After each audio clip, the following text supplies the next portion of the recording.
Hello friends, मैं हूं मनीष कुमार और आप देख रहे हैं मेरा YouTube channel study all in one. आज हम साइंस का 15वां चैप्टर कवर करने वाले हैं।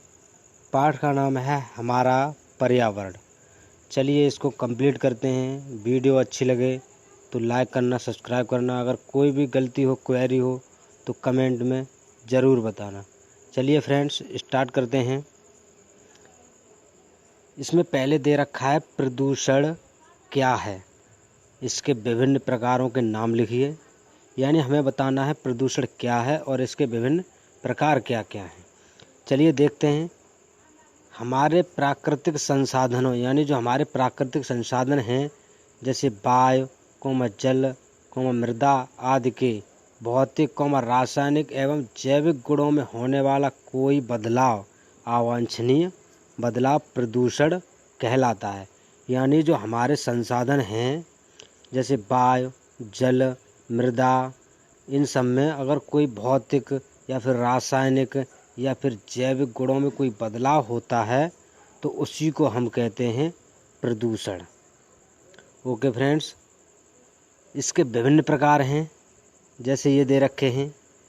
वायु प्रदूषण, मृदा प्रदूषण, वायु प्रदूषण, मृदा प्रदूषण, ध्वनि प्रदूषण और रेडियोधर्मी प्रदूषण। ये हमारे प्रदूषण के प्रकार हैं। ओके फ्रेंड्स, समझ में आ गया। चलिए आगे चलते हैं। अब है आगे जल प्रदूषण के 4 विभिन्न कारकों का वर्णन कीजिए। यानी जो जल प्रदूषण के जो विभिन्न 4 कारण हैं मेन, उसका वर्णन करना है। चलिए देखते हैं।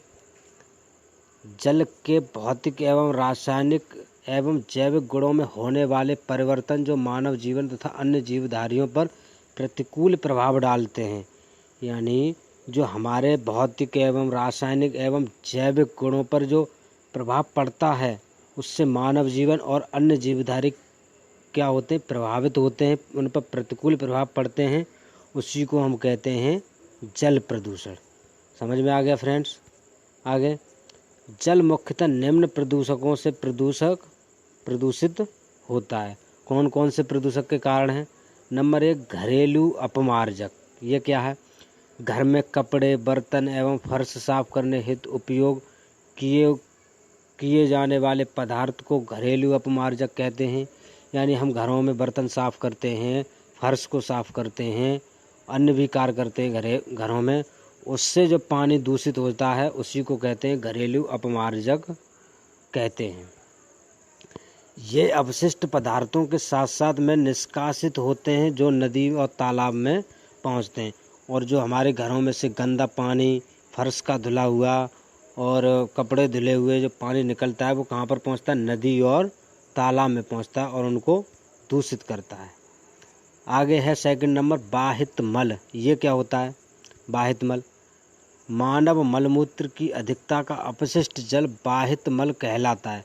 यानी मानव जो मलमूत्र की अधिकता का अपशिष्ट जल बाहित मल कहलाता है। यानी हम जो शौच के लिए जो जल यूज करते हैं उससे जो जल मैला होता है उसी को कहते हैं हम बाहित मल।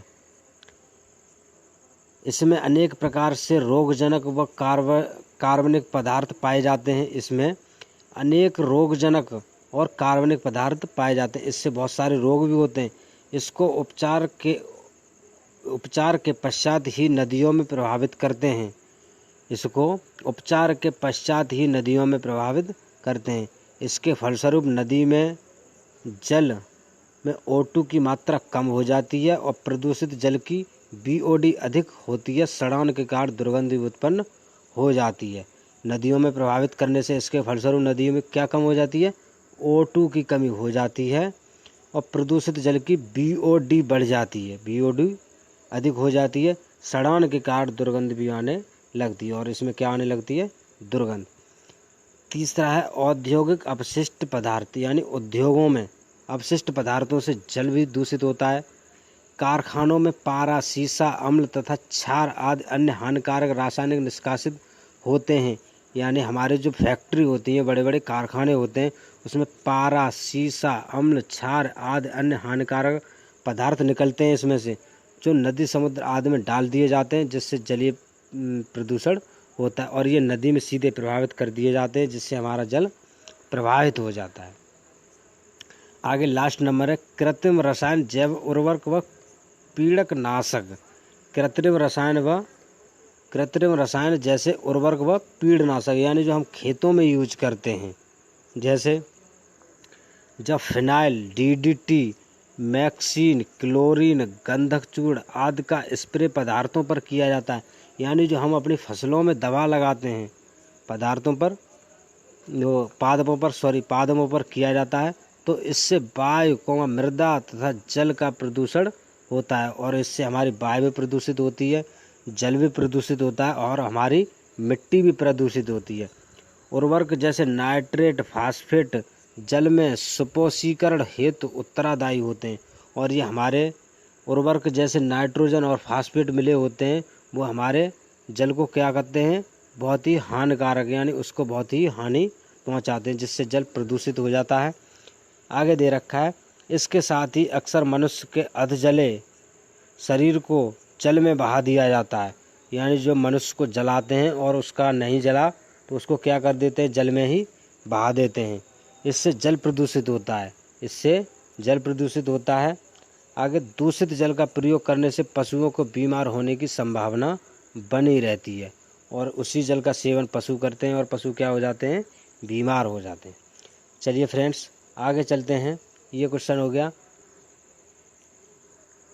आगे दे रखा है खाद्य श्रृंखला से आप क्या समझते हैं, खाद्य श्रृंखला तथा खाद्य जाल में क्या अंतर है, उचित उदाहरणों की सहायता से समझाइए।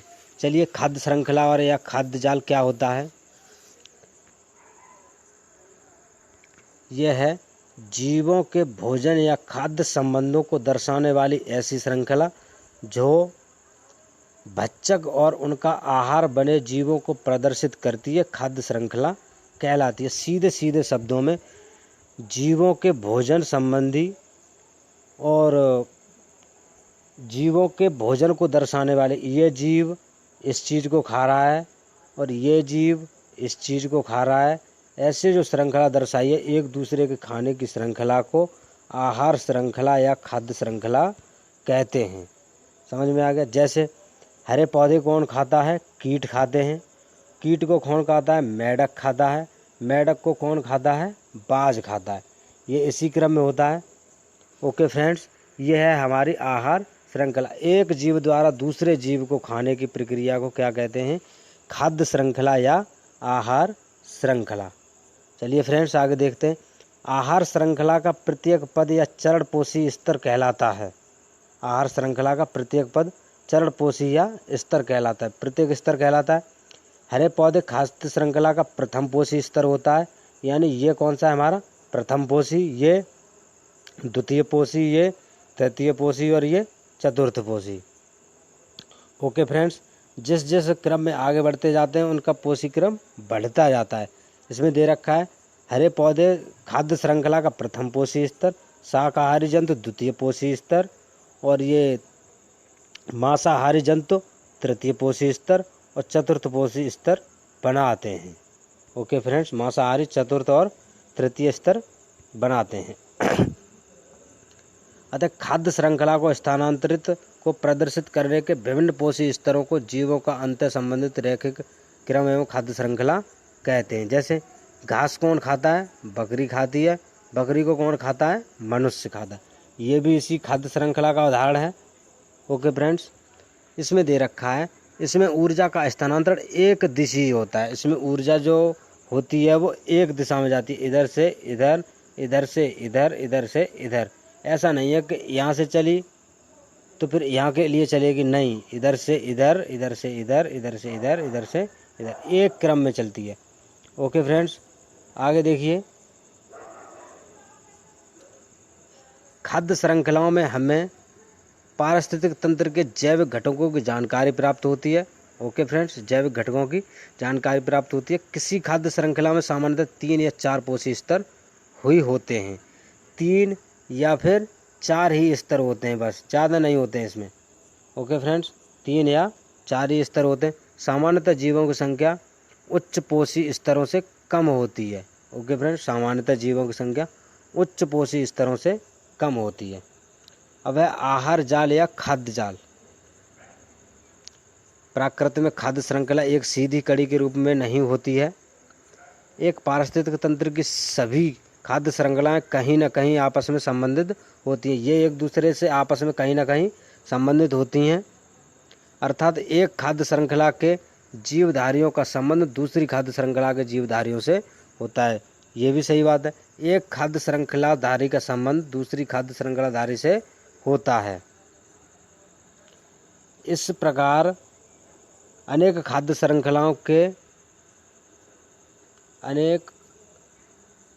श्रृंखलाओं के मिलने से बने पारिस्थितिक संबंध को खाद्य जाल कहते हैं। और अनेक खाद्य श्रृंखलाएं मिलने से क्या बनता है? एक खाद्य जाल बनता है। ओके फ्रेंड्स, अर्थात प्राकृतिक में खाद्य श्रृंखलाएं एक अंतः संबंधित जाल के रूप में पाई जाती हैं। खाद्य श्रृंखलाओं को यह अंतः संबंधित जाल ही खाद्य जाल कहलाता है। यानी अनेक खाद्य श्रृंखलाएं होती हैं, उन्हीं के मिश्रण को यानी उन्हीं के बहुत सारे मिलने से एक पारस्परिक संबंध जो खाद्य जाल कहलाता है। बहुत सारी खाद्य श्रृंखलाएं होती हैं एक खाद्य जाल में। ओके फ्रेंड्स, आगे देखते हैं। उदाहरण के लिए घास को कीट भी खाता है और इसके बीजों को पक्षी और चूहे भी खाते हैं। ओके फ्रेंड, इसे खरगोश बकरी भी खाते हैं। इसी प्रकार इन शाकाहारी जंतुओं से विभिन्न प्रकार के मांसाहारी जंतु खा सकते हैं। चूहे को सांप भी खा सकता है और बाज या बिल्ली भी। इसी प्रकार सांप चूहे के साथ कोई पक्षी या मेढक को भी खा सकता है। जैसे ये दे रखा है, ये हमारा खाद्य जाल है।